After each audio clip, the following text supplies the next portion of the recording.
Welcome to my YouTube channel ಕಾವದೇನು Kannada blogs. ನಿಮ್ಮ ಮನೆ ಮಗಳು ವಾಸಂತಿ. ನೋಡಿ ಬೆಳಗ್ಗೆನೆ ಹೆಂಗೆ ಕವಳ ಬಿದ್ದಿದೆ ಅಂದರೆ, ನಾನು ಎದ್ದಾಗಂತೂ ಏನೂ ಕಾಣ್ತಿರ್ಲಿಲ್ಲ, ನನ್ನ ಮೇಲೆ ಬಿದ್ದಂಗೆ ಅನ್ನಿಸ್ತಿತ್ತು. ಈಗ ನಾನು ಹಿಂದೆ ಬಾಗಿಲೆಲ್ಲ ಗುಡಿಸಿ ನೀರು ಹಾಕಿದ್ಮೇಲೆ ಮೊಬೈಲ್ ತೊಗೊಂಬಂದೆ. ಇಲ್ಲಿಂದ ಲಾಕ್ ಸ್ಟಾರ್ಟ್ ಮಾಡೋಣ ಅಂದ್ಬಿಟ್ಟು ಈಗ ಸ್ವಲ್ಪ ಕಮ್ಮಿ ಆಗಿದೆ. ಏನಾದ್ರು ಕಾಣ್ತಿದೆಯಾ ನೋಡಿ, ಭೂಮಿ ಆಕಾಶ ಎರಡು ಒಂದೇ ಆಗಿದೆ. ಸ್ವರ್ಗಕ್ಕೆ ಮೂರೇ ಗೇಣು. ಬಿಸಿಲು ಮಾತ್ರ ಸಿಕ್ಕಾಬಟ್ಟೆ ಬರುತ್ತೆ ಇವತ್ತು. ಆ ಬಿಸಿಲಲ್ಲಿ ನಾವು ಸರ್ವೆ ಮಾಡಬೇಕು. ಹಣ್ಗಾಯಿ ನೀರ್ಗಾಯಿ ಆಗೋಯ್ತೀವಿ ಇವತ್ತು ಮಾತ್ರ. ಮಳೆ ಉಯ್ದಿರೋದಕ್ಕೂ ಸಖತ್ತಾಗಿ ಕಾಣ್ತಿತ್ತು. ಮನೆ ಹಿಂದೆ ಫುಲ್ಲು ಗ್ರೀನು. ಇನ್ನು ಹಿಂದೆ ಕೆಲಸ ಎಲ್ಲ ಮುಗಿಸ್ಕೊಂಡು ಅಡುಗೆ ಮನೆಗೆ ಬಂದೆ. ಮುಂದೆ ಕೆಲಸನೂ ಮುಗಿಸ್ಕೊಂಡು, ಯಾಕೆಂದರೆ ಇವತ್ತು ಸ್ಕೂಲ್ಗೆ ಹೋಗಬೇಕು. ಸರ್ವೆ ಸ್ಟಾರ್ಟ್ ಆಗಿದೆ ಇವಾಗ. ಏನು ಮಾಡೋಣ ತಿಂಡಿ ಅಂದ್ಕೊಂಡು ಉಪ್ಪಿಟ್ಟು ಮಾಡಿಬಿಡೋಣ ಅಂದ್ಬಿಟ್ಟು ಹಾಲೆಲ್ಲ ಕಾಯಿಸಿಟ್ಟು ನಾನೊಂದು ಗ್ಲಾಸ್ ಕಾಫಿ ಎಲ್ಲ ಮಾಡಿಕೊಂಡು ಜೊತೆಗೆ ಉಪ್ಪು ಸಾರನ್ನು ಮಾಡಿ ಇಟ್ಬಿಟ್ಟು ಬಿಸಿ ಬಿಸಿ ಉಪ್ಪಿಟ್ಟನ್ನ ತಿನ್ಕೋತಾರೆ. ಇನ್ನೂ ಮಕ್ಕಳು ಯಾರೂ ಎದ್ದಿರಲಿಲ್ಲ. ನಾನು ನಮ್ಮ ಮನೆಯವ್ರು ಇಬ್ಬರೇ ಎದ್ದಿದ್ದು. ನನ್ನ ಕೆಲಸ ಏನು ಮಾಡಬೇಕು ಅದೆಲ್ಲ ನಾನು ಮುಗಿಸೇ ಹೋಗ್ತೀನಿ ಬೇಗ ಎದ್ದು. ಅವ್ರಿಗೆ ಬಿಸಿ ಉಪ್ಪಿಟ್ಟು ಮಾಡ್ಕೊಡೋಣ ಅಂದ್ಬಿಟ್ಟು ಕುತ್ಕೊಂಡು ಈರುಳ್ಳಿ ಎಲ್ಲ ಹೆಚ್ಕೊಂಡು ಒಗ್ಗರಣೆ ಹಾಕ್ಕೊಂಡೆ. ಒಗ್ಗರಣೆ ಫ್ರೈ ಆಗೋಷ್ಟರೊಳಗಡೆ ಕಾಯಿನ ಸ್ವಲ್ಪ ತುರ್ಕೊಬಿಡೋಣ ಅಂತ ನಾನು ಯಾವಾಗಲೂ ಕೆಳಗಡೆನೇ ಕುತ್ಕೊತೀನಿ. ನಮ್ಮದು ತುರಿಯ ಮನೆ ಬಂದು ತುಂಬ ಚಿಕ್ಕದು. ನಾನು ಬ್ಯಾಂಗ್ಳೂರಲ್ಲಿ ಇದ್ದಾಗ ಯೂಸ್ ಮಾಡ್ತಿದ್ದೆ. ಈಗೂ ಅದನ್ನೇ ಯೂಸ್ ಮಾಡೋದು. ಅದು ತುಂಬ ಅಭ್ಯಾಸ ಆಗಿದೆ. ಬೇರೆಯವ್ರು ಯಾರಾದರೂ ಬಂದರೆ ಅದರಲ್ಲಿ ತುರಿಯೋಕ್ಕೆ ಸಿಕ್ಕಾಪಟ್ಟೆ ಹಿಂಸೆ ಆಗುತ್ತೆ ಅವ್ರಿಗೆ. ಆಗೋದಿಲ್ಲ. ಕಾಯೆಲ್ಲ ತುರ್ಕೊಂಡೆ. ಕಾಯಿ ತುರಿಯಾಗ ನನ್ನ ಮಗ ಎದ್ದಿದ್ರೆ ಓಡಿ ಬಂದು ಕಾಯಿ ತುರಿ ಎಲ್ಲ ತಿನ್ನೋನು. ಈ ಪಾಪ ಹುಷಾರಿಲ್ದಾಗಂತ ಕಾಯಿ ತುರಿನೂ ಕೊಡ್ತಾಯಿಲ್ಲ ಅವನಿಗೆ. ಅದನ್ನು ತುರ್ಕೊಂಡು ಇನ್ನು ಮಾಮೂಲಿ ಉಪ್ಪಿಟ್ಟು ಕ್ಯಾಪ್ಸಿಕಮ್ ಉಪ್ಪಿಟ್ಟು ಮಾಡೋಣ ಅಂತ ಮಾಮೂಲಿ ಒಗ್ಗರಣೆ ಎಲ್ಲ ಹಾಕ್ಕೊಂಡಿದ್ದೆ. ಕ್ಯಾಪ್ಸಿಕಮ್ ಎಲ್ಲ ಕಟ್ ಮಾಡಿ ಕಾಯೆಲ್ಲ ಹಾಕ್ಕೊಬಿಟ್ಟು ಅದಕ್ಕೆ ನೀರು ಎಷ್ಟು ಬೇಕು ಅಷ್ಟೊಂದು ನೀರು ಹಾಕ್ಕೊಂಡೆ.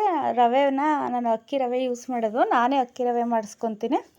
ಅದನ್ನು ಎಲ್ಲ ನೀಟಾಗಿ ಫ್ರೈ ಮಾಡಿ ಇಟ್ಕೊಂಡಿದ್ದೆ. ನೀಟಾಗಿ ಫ್ರೈ ಮಾಡಿದ್ರೆ ತುಂಬ ಚೆನ್ನಾಗಿ ಉಪ್ಪಿಟ್ಟಾಗುತ್ತೆ. ಉಪ್ಪಿಟ್ಟು ಆದೇಟ್ಗೆ ಏನಪ್ಪ ನಮ್ಮ ಮನೆಯವರು ಬೇಗ ಬಂದು ಇವತ್ತು ಬೇಗ ತಿಂಡಿ ತಿನ್ಕೊಬಿಟ್ರು. ಹಸು ಕೆಲಸ ಎಲ್ಲ ಮುಗಿಸ್ಕೊಬಂದು ಮುಖ ತೊಳೆದು ತಿಂಡಿ ತಿಂದ್ಬಿಟ್ರು. ಅವರೊಬ್ಬರು ತಿಂಡಿ ತಿಂದ್ಬಿಟ್ರೆ ನನಗೆ ನೆಮ್ಮದಿ. ಬಿಸಿ ಬಿಸಿ ತಿಂದ್ಬಿಟ್ರೆ. ಇನ್ನು ಕರುಗಳು ಹಸುಗಳೆಲ್ಲ ಒಳಗಡೆ ಇದ್ದೋ, ಅದು ನನ್ನ ಡ್ಯೂಟಿ ಹೊರಗಡೆ ಕಟ್ಟೋದು ಬೆಳಗ್ಗೆ ಟೈಮು. ನಮ್ಮ ನಾಟಿ ಹಸು ನಾಟಿ ಕರು ಎಲ್ಲ ಬಿಟ್ಕೊಂಡು ಆಗಿತ್ತಲ್ಲ, ಹಿಂದೆ ಕಟ್ಬಿಟ್ಟು ಇನ್ನು ನಾನು ರೆಡಿ ಆಗೋಣ ಅಂದ್ಬಿಟ್ಟು ಹಿಂದೆ ಕಟ್ಟಕ್ಕೆ ಹೋದೆ. ಯಾರು ಫಸ್ಟ್ ಟೈಮ್ ನೋಡ್ತಾ ಇದ್ದೀರಾ ಪ್ಲೀಸ್ ಸಬ್ಸ್ಕ್ರೈಬ್ ಮಾಡ್ಕೊಂಡು ನೋಡಿ. ಪಕ್ಕದಲ್ಲಿ ಬೆಲ್ ಬಟನ್ ಇರುತ್ತೆ, ಪ್ರೆಸ್ ಮಾಡಿ. ನಿಮ್ಗೆ ಇಷ್ಟ ಆಗಿದರೆ ಹಾಗೆ ಲೈಕ್ ಕೊಡಿ, ಕಮೆಂಟ್ ತಿಳಿಸಿ ನನ್ನ ವೀಡಿಯೋಗಳ್ಗೆ.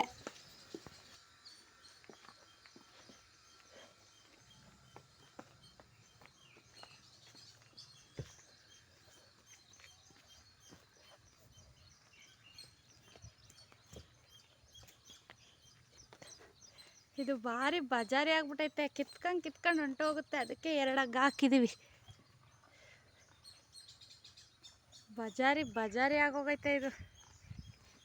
ಕಿತ್ಕೊಂಡು ಕಂಡಾರ್ಧ ಮೇಯೋದು, ನಮಗೆ ಬಯಸೋದು ಇದು. ಅದಕ್ಕೆ 2 ಮೂಗು ದಾರ ಹಾಕ್ಬಿಟ್ಟು 2 ಹಗ್ಗ ಹಾಕ್ಬಿಟ್ಟಿದ್ದೀವಿ. ನೋಡ್ತಾವಳೆ ನೋಡಿ ಹೆಂಗೆ ನೋಡ್ತಾಳೆ, ಕೇಳಿಸ್ಕೊತಾವಳೆ.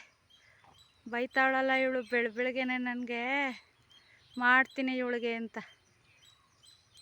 ನೋಡೋಣ ಹೆಂಗೆ ಕೇಳಿಸ್ಕೊತಾಳೆ. ಏನೇ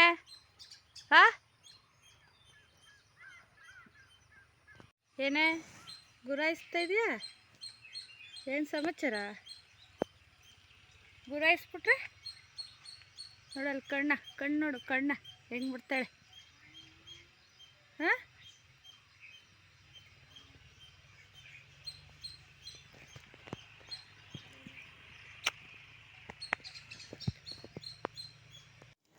ಸರ್ವೆಗೆ ಹೋಗಿದ್ದು ಇವತ್ತು ಮೆಣಸ ಕಡೆಗೆ. ಮೆಣಸದಲ್ಲಿರೋ ದೇವಸ್ಥಾನ ಇದು. ತುಂಬ ಚೆನ್ನಾಗಿ ಕಟ್ಟಿದ್ದಾರೆ ದೇವಸ್ಥಾನನ. ರಾಮ ಮಂದಿರ ಅನಿಸುತ್ತೆ ಇದು. ಅಲ್ಲಿಂದ ಸರ್ವೆ ಎಲ್ಲ ಮುಗಿಸ್ಕೊಂಡು ಮೇನ್ ರೋಡಲ್ಲಿ ಆತರ ಆದ್ರೆ ಹಿಂದೆ ಇದೆಲ್ಲ ಮಾಡ್ತಿದ್ರು. ಇದ್ರಲ್ಲಿ ಬಜ್ಜಿ ಮಾಡಿದ್ರು ಚೆನ್ನಾಗಿರುತ್ತೆ ಮೇಡಮ್. ಬಜ್ಜಿ ಮತ್ತೆ ಉಪ್ಸಾರು ಚೆನ್ನಾಗಿರುತ್ತೆ, ಟೇಸ್ಟಿ ಆಗಿದೆ. ಇದು ಅಂಬ ಹಾಕ್ಬೇಕಾ ಇದ್ರದ್ದು? ಮೇಡಮ್ ಇದು ಅಂಬನ ಇಟ್ರು ಬರುತ್ತೆ. ಮತ್ತೆ ನೋಡಿ ಇಲ್ಲಿ ಸೀಡ್ಸ್ ಇದೆ. ಇದನ್ನ ಸ್ವಲ್ಪ ಒಣಗಿಸಿ ಹಾಕಿದ್ರು ಗಿಡ ಬರುತ್ತೆ. ಅದು ಯಾವ್ದು ಹಾಕಿದ್ರು ಬರುತ್ತೆ. ಓಕೆ ಸರ್, ಆಯ್ತು, ಥ್ಯಾಂಕ್ ಯು ಸರ್. ನೋಡಿ ಮರದಲ್ಲಿ, ಮಾವಿನ ಮರದಲ್ಲಿ ಎಷ್ಟು ಚೆನ್ನಾಗಿ ಹಣ್ಣು ಬಿಟ್ಟಿದೆ ಅಂದರೆ ಒಂದೊಂದು ಎಲೆಗೆ ಒಂದೊಂದು ಹಣ್ಣು. ನೋಡಿ ಇಲ್ಲಿ ಬುಡದಿಂದಲೂ ಹಣ್ಣು ಸ್ಟಾರ್ಟ್ ಆಗಿದೆ, ಬುಡದಿಂದಲೂ. ಎಷ್ಟು ವರ್ಷದ ಹಳೇ ಮರ ಇದು ಅನಿಸುತ್ತೆ.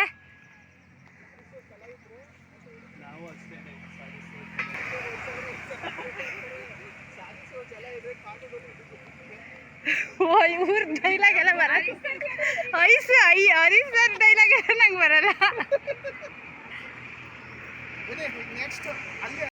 ಸಿಕ್ಕಾಬಟ್ಟೆ ಬಿಸಿಲಿತ್ತು. ಸರ್ವೆ ಮಾಡೋಷ್ಟೊಳಗಡೆ ಸಾಕು ಅನ್ನಿಸ್ಬಿಟ್ಟು ತೋಟದಲ್ಲಿ ಒಂದು ಮನೆ, ಅಲ್ಲೊಂದು ಮನೆ, ಇಲ್ಲೊಂದು ಮನೆ, ಪ್ರತಿ ಒಂದು ಮನೆಗೂ ಹೋಗ್ಬೇಕು. ಸಿಕ್ಕಾಬಟ್ಟೆ ಕಷ್ಟ ಸರ್ವೆ.